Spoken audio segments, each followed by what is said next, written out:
Hello, everyone. For this event, where we are celebrating Black History Month, we will start by acknowledging the territory.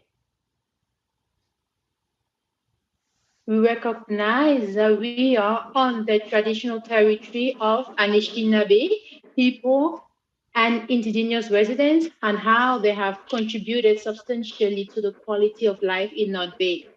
So if you allow me to, we would immediately start. So let's say that the importance of recognizing Black History Month. Why is it important? Can you tell us a little bit more? Tell us a little bit more about this Black History Month. So who would like to start? We can start. The question is open to all the panelists who would like to start. The specialist, Mr. Amadou. Hello, everyone. I would like to greet my dean and my professor. Since he approved, I think I can proceed. So thank you for this beautiful introduction, Marilyn. I would like to add that I recently also published another book. My book is Retrace Story of Africa. So it's a question that we all ask ourselves. Why, since 25 years in Canada, we're celebrating Black History Month? Why it's important? Why do we have to celebrate it? Several people are asking themselves the question, why don't we talk about Black history throughout the year? It's not only in Canada. It started in the United States. So you know exactly what happened in the United States with all slavery and all that. So we also celebrate this in Great Britain. In Canada, we are first of all in a country that recognizes multiculturalism in its larger scale and diversity, other cultures, where different communities are accepted. This is really significant, important in our society. So what's important, Afro-Canadians and Blacks? It's a really long history. First, because we have to understand that African history, we can't really imagine it and try to turn it backwards. Approximately around the 15th century, during slavery, during the exploration, during the colonization. So all that made Africa to send a lot of people outside of Africa, notably in the Caribbean. And this history now has impact in what we're experiencing today. So that is why we are sometimes unable to resolve several issues, such as questions about racism. You know exactly what happened lately with the case of George Floyd, and also how that spoke globally, how that affected people entire the world. So we have to deal with that problem, and we know that the Afro-Canadian community is really interconnected. And this community is really diverse and really large. It's a large community. And we really need to promote this story just a little bit from time to time. So that's really important. Also, we don't have to forget, today, we are in a country of 35 million people.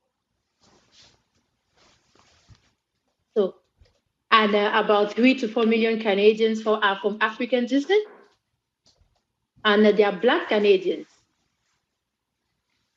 And they have been present in this country for a long time. So that really retraces 400 years of history. In summary, I don't want to monopolize that. I want to open the floor. I want to let others share their opinions as well. And I think it's a really good thing to celebrate this month. because I think that this month will finally get into people's minds and people will get to understand the African history and the Black history. Because that's important, because in this country, we're trying to create a society where everyone feels comfortable and accepted. So we still have our origins and our orientations. So if a country is here and the person is not good, it's first of all the country, takes the country, it represents a country. So the histories of the minorities, the history of all the different minorities, whether they're Japanese, Chinese, or Black people, it's really, that's what really brings forward Canada's strength. It showcases Canada's strength. Thank you, Amadou. So now we'll go to Mercure or Blaise, who would like to take the floor.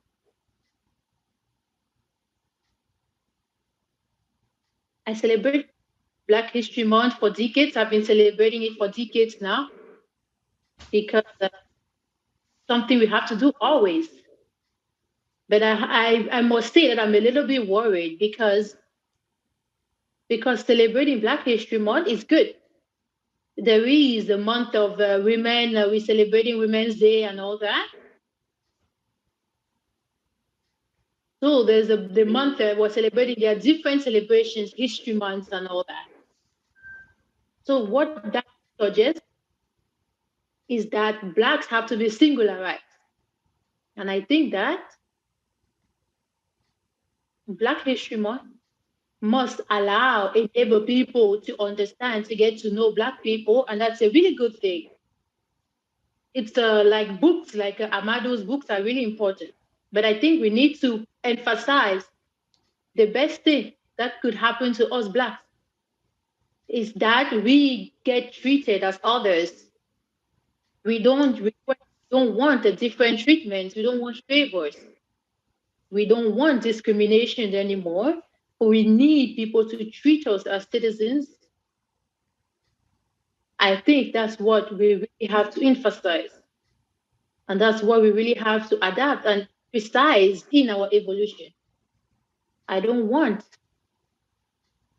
to be a militant of singularity, because I don't think that's needed, and I don't think that's useful. Thank you very much. So, Mr. Blaise, what are your thoughts? It's really good to intervene after Mercure, because what he said really speaks to me. Because we also realize what Amadou said before, that we find ourselves in situations where we have to continue to take position as Black. Before even talking about humanity, the intrinsic value of the human being, we are first of all placed as Black people. That could be a huge problem, especially for humanity. I think it's an humanistic exception. And now I will get to the other point. We have to know those who have inherited a story. And there's a saying that goes, memory is a faculty that forgets. And what happens when we forget? We have the tendency to reproduce what already happened. And what happened with regards to Black people? Amadou already said it. 4 decades ago of slavery, 4 centuries of slavery, how that affected colonization and how people were sent to the different territories in the Caribbean and all that. All that have generated certain behaviors, discrimination. That can even come from hierarchy. We know all the different theories have showcased that, have displayed that, and they made us believe that the Black person was in fact inferior, was a least important human being. And hence, the impact was that his life wasn't worth anything. So for instance, what Colbert wrote in France. So all those things, as Adamu was mentioning, have made us to see the Black person a certain way, to devalue. So we don't have a choice than to come back to the basics. So we shouldn't have left them in the past. We are still human beings and we are equal. So all the different constructions that were born from those theories, and then all the injustice that generated from those theories have allowed them to live in the shadow, the Black people. So that allowed the big symphony of the world, be it in several things, the Black people, be it the whites or the Caucasian, the Black people still have their place in society. So with this realization, everything that was created by the slavery, we have now to come back to our thoughts and now celebrate Black History Month year, which are aligned with all the battles that have been fought. So we have to, these battles are there to ensure that the Black person is no longer denigrated. So we have to understand the facts and then build together the society to which we belong. So while listening to the three of you, I have a question. A question has been bothering me. Do you think of what's happening in the state? What are your thoughts? Do you think that the community in the States is a strong community that they work together? Do you think in Canada we need a model, or should we continue to work individually, or how do we behave in society? Do you think that it would be better to have a more visible community, a more precise, specific, for instance, Black Canadians? I remember a saying that when a Black person does something, it has an impact. What do you think? Who wants to go first?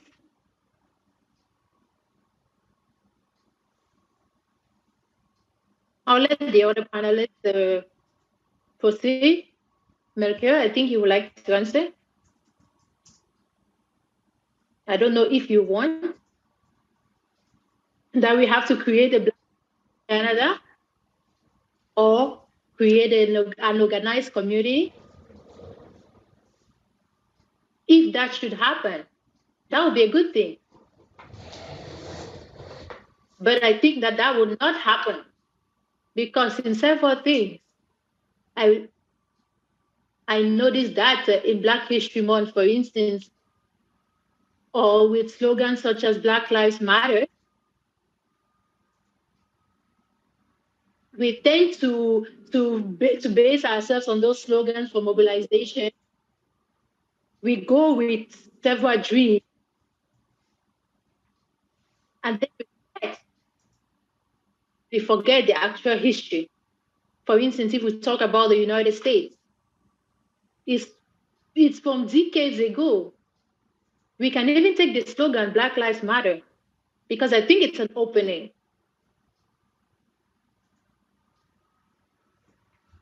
So there were people who were the first to abolish the slavery.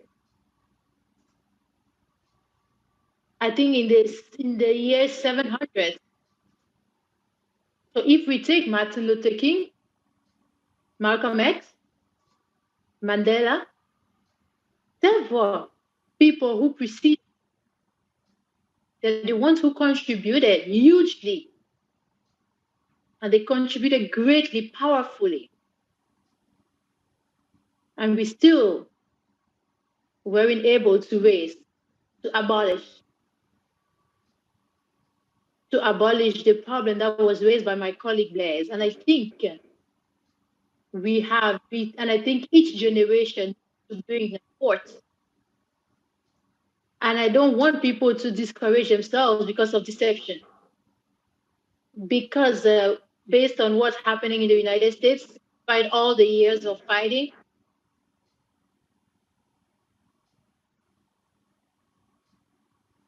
That's good. So another question. Yes, I'd like to add something because they are very important questions. For instance, looking at the United States and Canada, the story is the same. When we talk about the presence of Blacks in the United States, it's almost the same as in Canada. The first Black people arrived in the United States in the 17,000s. And then also in Canada, it was the same. And today it's true in the United States, we see great violence, but be careful. It doesn't mean that. It doesn't mean that in the United States, Black people's identity is much more recognized than in Canada. They know their story, but the Black history in Canada is not known. I'll give you an example. When Barack Obama was elected president in the United States, everyone was happy, everyone was celebrating and saying, oh, the United States have progressed. Here in Canada in the 19th century, for instance, James de Glass, who was the first governor of Vancouver, his mother is a lady from Backbat, from that region, and also other great personalities. The problem is the United States is a great country with a huge population. Canada is 10 times less. The huge country of the United States, their history has been there for over 400 years now. But then in Canada, the number of Black people keeps increasing due to immigration. And recently, the birth rates keep increasing as well. So then, due to the slow birth rate in Canada, there's an increasing number of immigrants are coming to Canada. So then we have to look at politicization. So Afro-Americans have a history that they know, but the Afro-Canadians have a story that they don't know. So in society, in the schools, we need that story to be formed and to be known. So now I'd like to talk about the unknown history of Black Canadians. Why is that important? Why is it important to get the story known, and how should we proceed? You have mentioned education, so I will let you answer. So why is it important to get our story known? I think it's important because that's part of Canadian states. The same way I didn't do my high school year. I want to say they tell the youth in this country that they have to know the story of their founding members. So the same way they told them about the story of the French colonizers, I think that the indigenous people, just like the Black people, are part of the equation of the multicultural equation of Canada. So that's fundamental to teach Black history in Canada. So as Amadou mentioned, there is an old presence around the same period, but there were several waves. Yeah, some people came at different times. So with the plurality of origin, there is a means to connect all those links and narrate the story and then tell people about the contributions of Black Canadians. I didn't really read in details Amadou's book, but then there are questions that arise, such as the contribution of people, the contribution of Black people in the world, in scientific field. So those are things that are unknown. So we have to inform the youth people, the young generation, and then we have to let them understand and appropriate the history. They have to get to appropriate the history and then understand, be able to understand the stereotypes and avoid them. And that needs to change. That, for instance, the stereotypes that the Black people are undervalued and are not useful. That is not the history. So we have to we have to vulgarize, publicize that information in order to build confidence in the youth people, because that needs to be legitimized in the Canadian story. Because they need to know that Black people have counted and that they are still useful. And that's how we build a nation, not with ignorance. Because if there's ignorance, it leads to stereotypes, discrimination, and then that will continue and then generate cliches that will continue with the justice system, the police, because we didn't take the right measures to be able to build and have a collective plan. Melchior, Amado, would you like to add anything?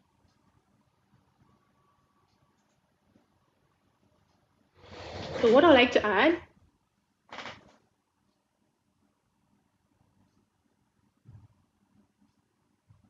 we don't have to lose focus of the word genetic. I have met very few Black of that who are from that generation. I always meet immigrants. So that contact, I don't know how that's built.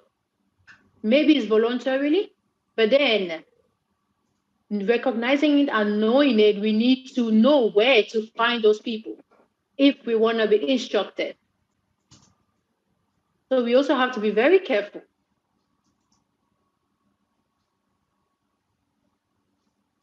We have to build myth.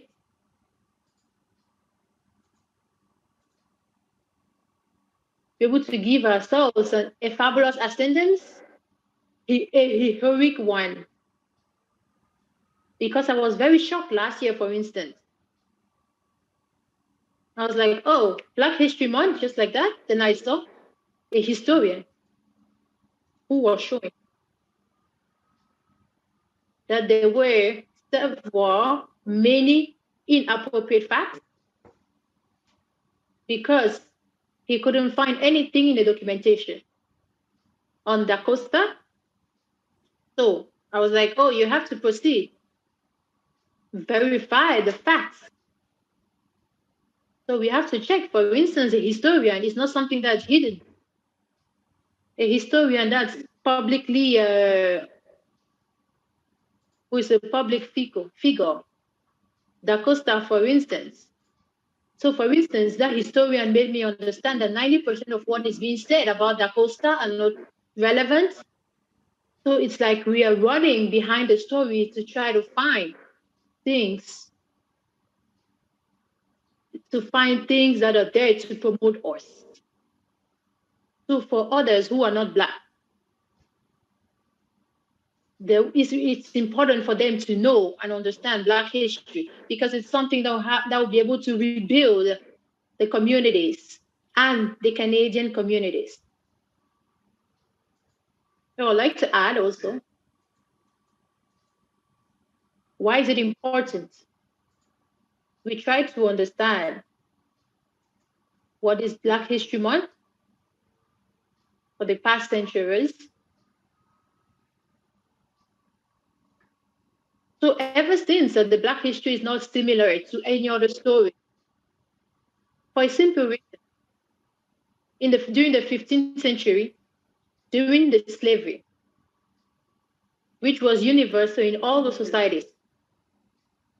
So with capitalism during the 15th century, we started denigrating and designating the Black person as the unique and the only slave to work in the plantations in the Americas and in the Caribbean.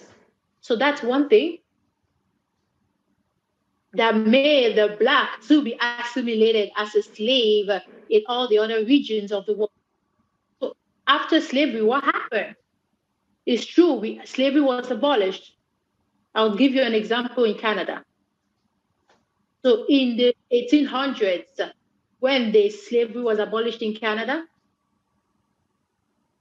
so Black people were liberated and left the United States for Canada. And that's how we're talking about those who came as clandestines. So they were called fugitives. And that meant they were criminals. And that's how they were tracked with dogs.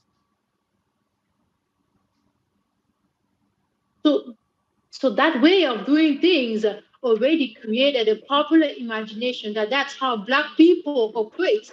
And then that's how they were giving the perception that Black people were criminals.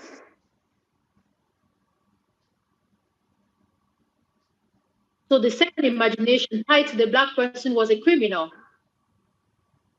So the imagination was a criminal. The third thing that I like to explain is that Dakota's history is a person that really exists. I did 4 years of research to be able to write my book. I read several books. I read Marcel Trudeau's books. I also read some books in English as Wings. And the books were talking about Da Costa. He came, he wasn't a slave. He came. He came as an interpreter because he was speaking other languages. So Da Costa is in all the history sources. And because he's a Black, he's African, he's not really seen. I love Black history, I'm telling you, since this number of years, everything that the Black people have done. So as long as we are in this logic, then there's discrimination. Even our leaders in Africa still collaborate to promote that. As long as Africa would not be in a good state, then we are like in a cloud, in the blizzards.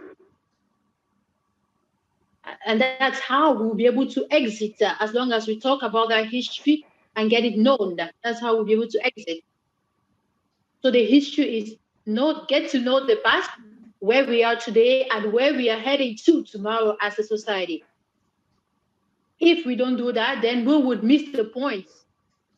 As Bless mentioned, we don't have to repeat the mistakes of the past. And that's really important. I'd like to add something. So earlier when you were talking about the stereotypes that are still long-lasting, so Amadou mentioned it, the question of security and surveillance of Blacks. Amadou was talking about people who were tracked and who were being shown in the news. Do we have to teach our youth? Do we know that even since the 80s, the police, we don't talk about the 1980s. We talk about, only the 21st century when we took Canadian laws. But we're talking about the 80s, when the entire world was fighting to be able to release people. When we declared the death of Martin Luther King in Montreal, for instance, the police targeted Black people and shot them. And that body, the police force has integrated in its mechanisms that the first enemy, the first criminal was the Black. And that's why it's important to teach these things, to go back to our history, and also to be able to break the stigmatization on all the points that we have mentioned. And we also have to be able to bring and talk about the positive figures. Yes, there are some historians who will be able to narrate here and there where they don't even have the detailed information. But those who are able to do research and then find that the Black models, for instance, a female model, Black female models in 1946, before Rosa Parks, in New Brunswick, Viola Desmond, she was the first lady to rise and refuse. So because of that, she went to prison. So the Black people need to learn that there are some role models who rose and fought discrimination. And they need to understand today, is even though it's not over, we know that humanity is able to fight it and understand. So we have to understand that there are those historic figures who are the role models. So we don't have to get discouraged.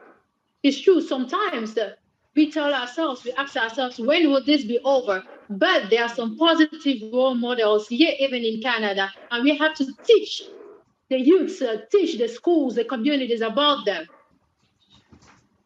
Because in order for people to find a good reason to head into the right direction. So also recently, they have been teaching the indigenous history. But since 2018 in Ontario, for instance, that's changed. Today, it's a must.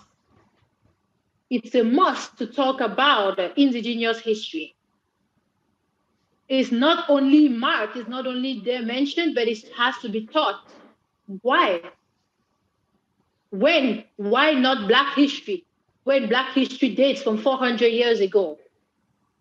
So, for instance, with the French people, today, talking about that will be shameful, but that's the truth. People can't imagine.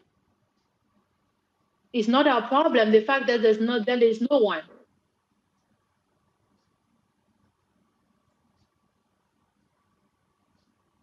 So, before we proceed, I would like to remind our listeners that they could ask their questions in any language. And also, I will go, for instance, with Honorable Rota, if you like to ask questions. So thank you very much. It's really interesting listening to them and also to get to know the experience behind their thoughts. Sometimes in Canada, we say, oh, we look at the United States and we say that's a problem there. Here in Canada, we don't have a problem. Here in Canada, we are blind to what's happening. But also really talking about the modern things that are happening, that are really affecting and happening to Black people. Sometimes we tell ourselves, oh, it's an American problem, not a Canadian problem. So as we're saying, we're not lily white. Maybe that's not really the term to use, but it's not, maybe it wasn't the right term, but that's really it. Some of the terms that we use are not really the best. So a comment on what's happening today. There are things that are happening today.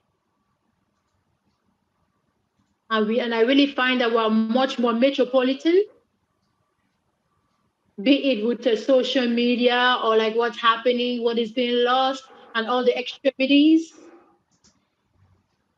What can we do differently to change things? Who would like to answer this question? Melchior, you would like to proceed?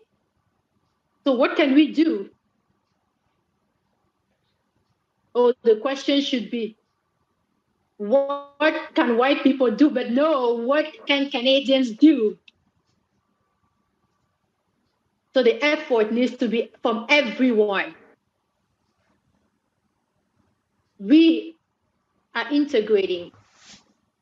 We don't have to wait to be integrated by others. So that means everyone needs to get involved, needs to work their way. So because there are some people who have difficulties integrating, but also, despite everything, immigrants are a huge majority of Black people in Canada.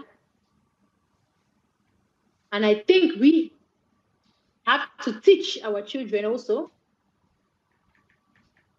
things that are probably not welcomed in our country. For instance, I got here as a fugitive because in my country, I couldn't leave. If I had stayed there, I would have died. So that's really clear. So when I talk about the claiming, fighting for the right, but recognize acknowledgement, acknowledging the positive facets of our country, our host country, it's really something that is fictional. In reality, I came to Canada because I couldn't live in my home country. My friends who were in university with me outside of the country, who went back, who had the audacity to return home, they are all dead. So despite all the discriminations we could see, we are not condemned to death. We are not condemned to die because of who we are. And I think we need to have to be balanced. That is fight against discrimination. Because if we're really only mentioning the negative things, that could break a lot of people's morale. I know that I don't have the same aptitudes or attitudes as my co-panelists.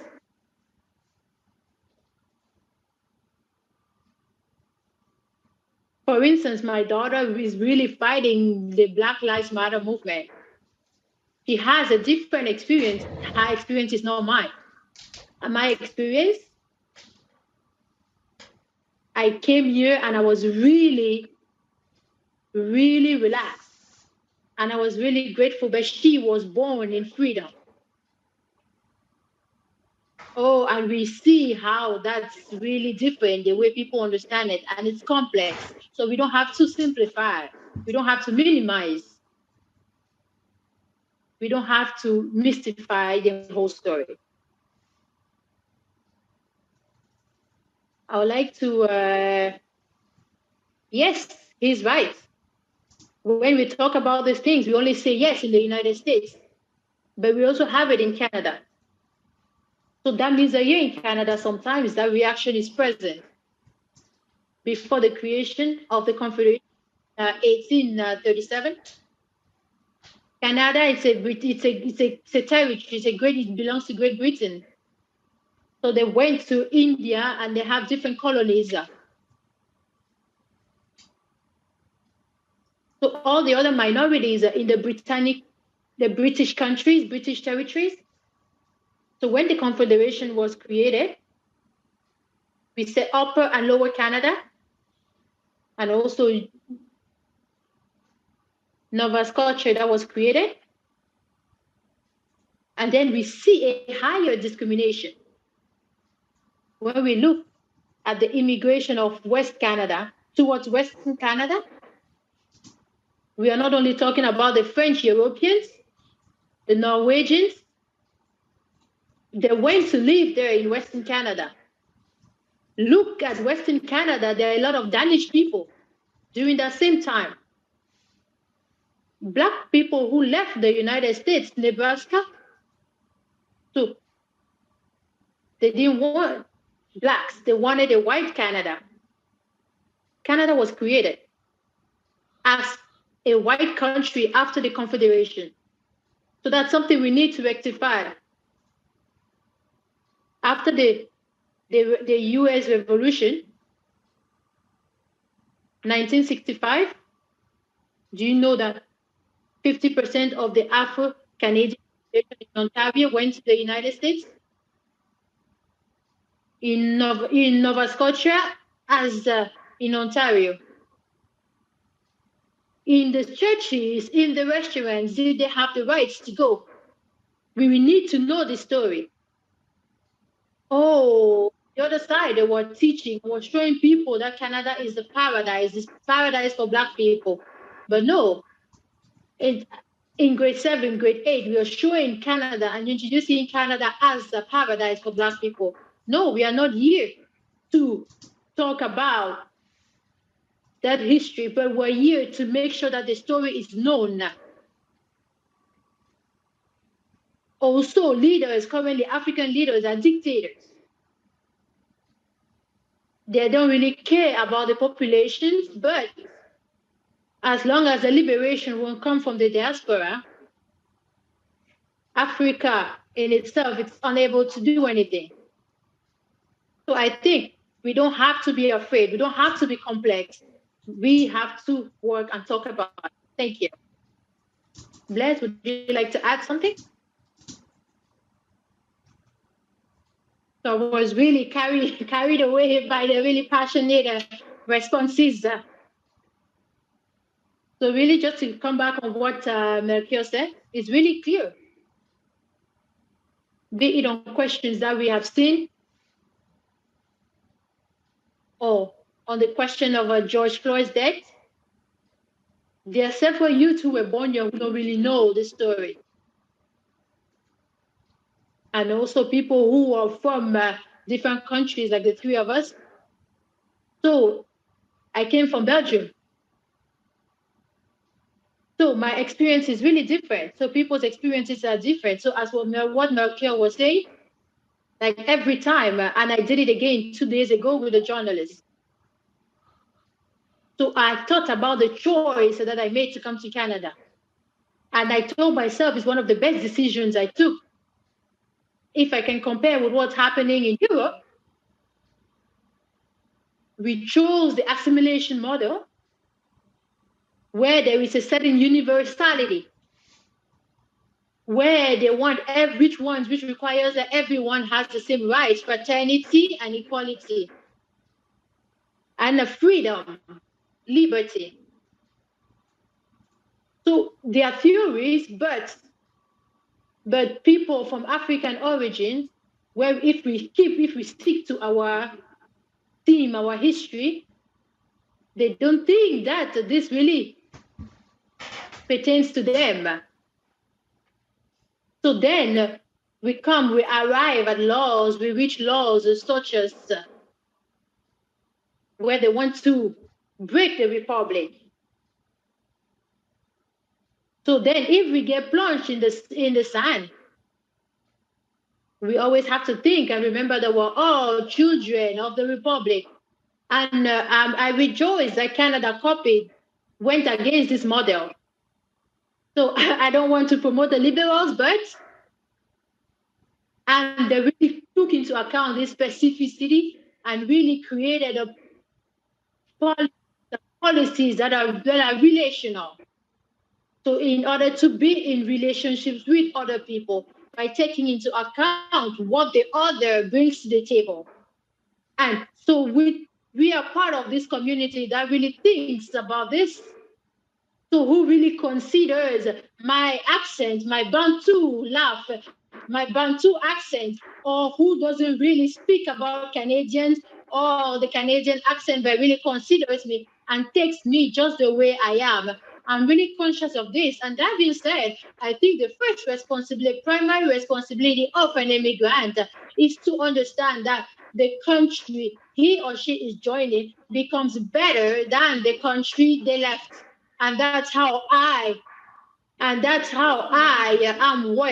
work on a regular basis to build a better Canada than the one I found. So, like what Boniface Kid is bringing, I'm noticing that this country is bad. It's good, and I work in prisons and all that.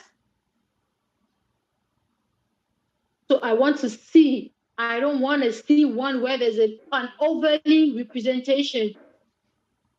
And just in my comfort as a public servant, and when I enter these buildings, I don't want to see that there's more representation of Black people. But then I see that some of the policies are based on discrimination that Amadou was describing. I'm sorry. So once I notice that, and I see and I tell myself that I have to make this country better. So I have to work. And now I have to be able to work and act where things are not good. So I have to return, be able to deconstruct the mechanisms and then help that change the forms. Because no Canadian can go on the streets to say that he agrees with the fact that Blacks are mistreated, are maltreated. If you really say that in society, people will attack you. But that doesn't really stop us. That as a society, the state in itself the state itself continues to subtly introduce forms of discrimination. For instance, the DPG in Quebec, for instance, or the one that's in charge, the ministry in charge of children and women. So, for instance, in order to consolidate fragile families, Black families and indigenous families, and also, by the way, we are managing the families, all those things that are really drawing us towards a criminality. They really sometimes they come from these areas. So also, even if we're not the United States, even if we don't have the exact data with the exact number of Blacks in prisons as the United States, we also have, unfortunately, this past history that shows that the cohesion in the families and also in the most fragile areas, as we have seen, the Black people, just as some minority groups, are still facing those situations. I would just like to mention, when we are analyzing, when we bring forth the data about the populations in the prisons, we can see that there are more Black Canadians in prisons here than in the United States. So 1.3 million Black people in Canada. But in the prisons, if we multiply that to have the same number as in the United States, then Canada will be in front of the United States. That's true. Those are numbers. That's the data. Be it the discrimination, the housing issues, is nothing else than the fact that we have interiorized the indifferences and that we have to start avoiding it. I think there are some questions from the audience. As our time is really limited, there's a question. So also that Mathieu D'Acosta, that we're talking about Mathieu D'Acosta in our Francophone schools.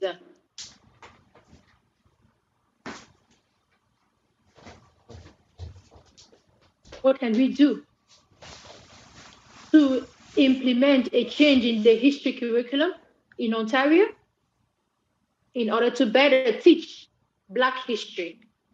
That's the question from audience member, the listener.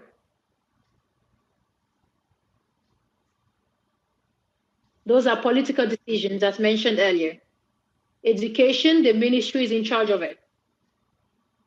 It's the Ontario curriculum, is not the one from Quebec or from another province. In Ontario, it's the ministry who decides, and the ministry has very much progressed. And just as the indigenous communities. And that's not the only issue. A lot of parents or the population could sign petitions and talk. Why would their history not be taught in schools? Why don't we teach about the historical figure? For instance, the third Canadian to receive the Victorian Medal. I was talking about James Douglas, for instance. We are not teaching their history. Why? We are all Canadian citizens. I'm not more a citizen than you are. There's no one who is more Canadian than I am. Today I am Canadian. So why? Why would they teach my history? And we have to acknowledge it and become conscious. So we have to stop thinking that Black people are incompetent, that they lack competence, but they are really competent. So it's really a change that is required. If the debate was really put forward, that will be questioned. Hello, Melchior, would you like to add something? For the teaching of the history, for the history to be taught, I have no idea how to proceed. But then my students in university, we are not teaching. We are not teaching them European history, but Canadian history. Are we teaching Chinese history? I don't know. How many Chinese do we have in this country? So there are things that have to be discussed. What could happen? So that could get vocal if we have people who present arguments, because that's political, for them to get their stories to be taught, their history to be taught.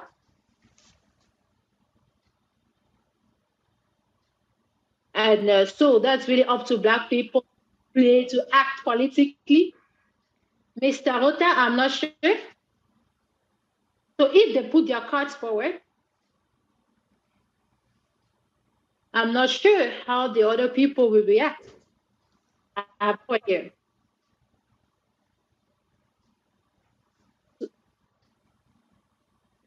So Bless, would you like to add anything? It's really a field I'm really passionate about, that I don't really pay close attention to. So there are more people who are better informed than I am. And here we have a member of parliament. So, so in 2012, the Harper government publicly apologized to the Japanese community due to what happened during the Second World War. Harper presented public apologies.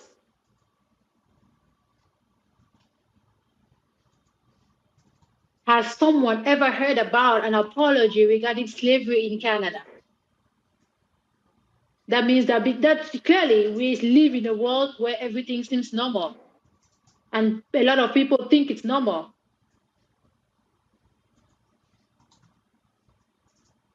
Everyone didn't get here the same way. So some people really are part of the group of people that Canada went to look for. So the Canadian market needs people. And they keep looking for people to come to Canada. And that's how, for instance, I came to Canada, because Canada was looking for people to come over. And I had never thought that I would find myself in Canada. So you see, so they go looking for people. And that's really okay. Be it in Canada, in Senegal, or wherever I live, I'll be able to adapt. And this is really the absence, the lack of democracy.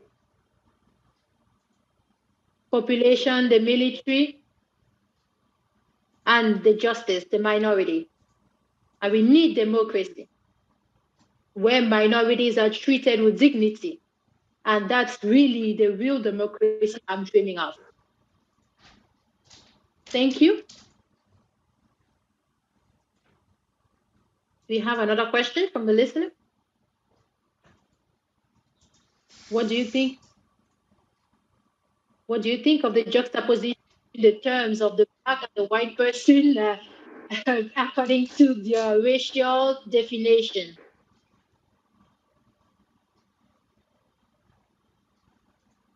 So what do you think of the juxtaposition between the terms, the Black and the white terms, based on their racial definition?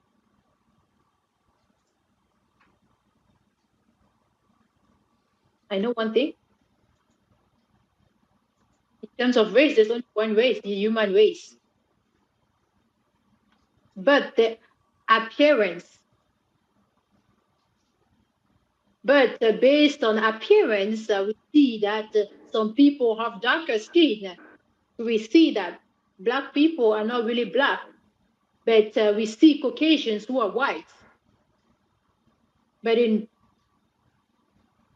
a respectful language, we don't really get into the racial ideology. And we see that if we start considering the qualities and the attributes,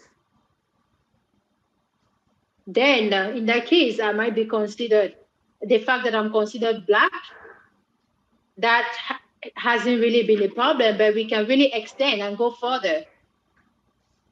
Then, and every day I can see that I'm Black. And recently, I'm rethinking of an interview from a French journalist, to Barack Obama. He was talking about Black people and brown people.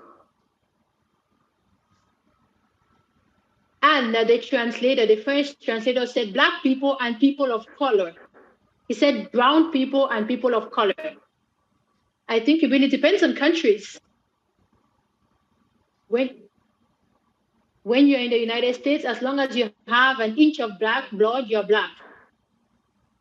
And also, the more your skin is clear, the more you're assimilated as a white. And in South Africa, for instance, it's another reality. We have Black, we have Indians, and also we have Métis. So there are hierarchies that really depend on the country. Sometimes I joke in my classes. Sometimes I was scared. Once I was scared that it won't work anymore. I was telling people that we are all Black. So one person told me, what has changed? See, you have a lot of hair as monkeys. And he said, no, my skin degenerated, but it's you who hasn't evolved. So we can really joke like that, but just to make us understand that we are the same race. If we go with that way, then we are creating blockages. I think the reality of colors is there. The errors and the problems it could create.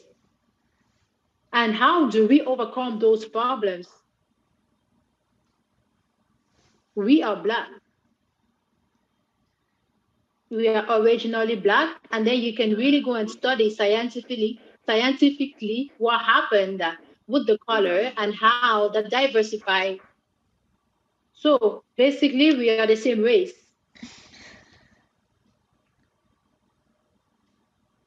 So does anyone want to add something?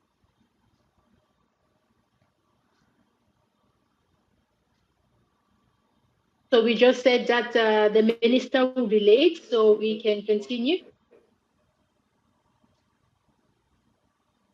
So these are more human creations, the Blacks and Africans. Also Africa and the African, where does it come from?